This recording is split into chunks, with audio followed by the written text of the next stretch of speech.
Welcome back mga kachika. Kapuso actress, Chris Bernal inaming na may postpartum anxiety.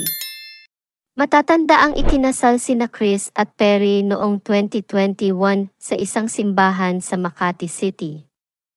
At isinilang naman ni Chris ang kanilang panganay na si Hailey Loca noong Agosto 2023.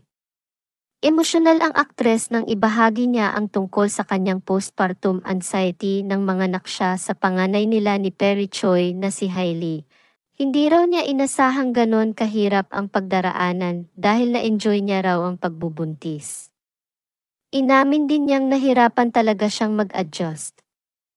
I can no longer recognize my old self. Bahagi niya noong pagkatapos niyang mailuwal ang anak, tumigil daw ang lahat sa kanya, pati ang kanyang pag-vlog, at hindi na rin siya aktibo sa social media dahil parang nagbago raw talaga ang kanyang mundo. Pero nawawala naman daw ang lahat ng ito tuwing nakikita niya ang kanyang daughter, at hindi naman daw ibig sabihin ito na hindi siya grateful. Hindi lang daw maiwasan na dumaan sa postpartum. Naway malampasan mo agad ito, Chris. Mahigpit na yakap sa'yo.